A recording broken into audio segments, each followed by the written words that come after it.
ఇందులో విశేషం హైలైట్ ఏంటంటే ఆర్థిక మంత్రి ప్రతి మాటను ఒత్తి ఒత్తి ఆ డబ్బు వచ్చినప్పుడు అదేందుకు పెద్ద మహాప్రపంచ విజయంలాగా ఒత్తి ఒత్తి చెప్పడం తప్ప కొత్తది ఏమీ లేదు. ఒత్తి ఒత్తి పలుకులు పలకడం తప్ప కొత్తగా చెప్పింది ఏమీ లేదు. ఏ ఒక కొత్త సంక్షేమ పథకం కానీ ఏది కూడా లేదు.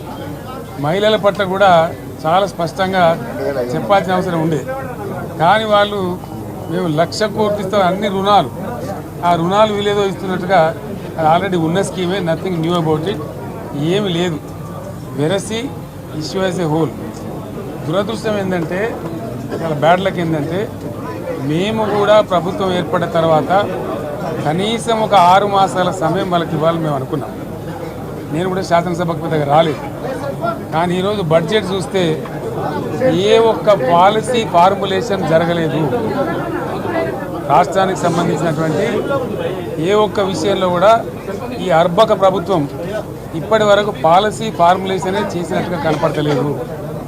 వ్యవసాయం ఉంది, మాకు స్పష్టమైన అవగాహన ఉండే ఈ రాష్ట్రంలో వ్యవసాయ స్థిరీకరణ జరగాలని మేము 2 పంటలకు కూడా ఇచ్చినాం రైతు బంధు. వీళ్ళు ఎగ్గొడతామని చెప్తా ఉన్నారు. మేమేదో రైతులకు ఇచ్చిన డబ్బును దాన్ని పాడు చేసినాము, చెడగొట్టినాము, దుర్వినియోగం చేసామన్న పద్ధతిలో దురదృష్టకరమైన వ్యాఖ్యలు చేస్తూ ఉన్నారు. అంటే ఇది పూర్తిగా రైతు శత్రు ప్రభుత్వం అనేది తెలుస్తూ ఉంది. ధాన్యం కొనుగోలు చేయలేదు, విద్యుత్ సరఫరా చేయడం లేదు, నీరు సరఫరా చేయడం లేదు, చాలా ఇబ్బందులు పెడతా ఉన్నారు. ఇంకా రైతు భరోసా, రైతు బంధు గురించి ఇంకా ప్రస్తావనే లేదు. ఎప్పుడేస్తారని మా ఎమ్మెల్యేలు అడిగితే కూడా కనీసం సమాధానం చెప్తలేరు. కాబట్టి రైతులను వంచింది ప్రభుత్వం, వృత్తి కార్మికులను వంచింది. ఒక్క పాలసీ, ఇండస్ట్రియల్ పాలసీ ఏమిటి? ఏమి లేదు. బట్టి గ్యాస్ ట్రాష్ పంచరంగ ఈస్మాన్ కలర్ లాగా చెప్పడం తప్ప స్టోరీ టెల్లింగ్ లాగా ఉన్నది తప్ప బడ్జెట్ చెప్పినట్టు లేదు. రాష్ట్రంలో వ్యవసాయ పాలసీ ఏమిటి? పారిశ్రామిక పాలసీ ఏమిటి? ఐటీ పాలసీ ఏమిటి?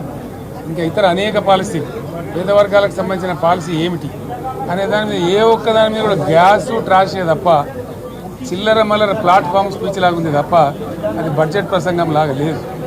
రాజకీయ సభలలో చెప్పినట్టుంది తప్ప ఏ ఒక్క పాలసీని కూడా నిర్దిష్టంగా ఈ పనిని మేము ఎట్లా సాధిస్తాం, మా గోల్స్ ఇవి, మా టార్గెట్స్ ఇవి అనే పద్ధతి కానీ పద్దు కానీ లేదు.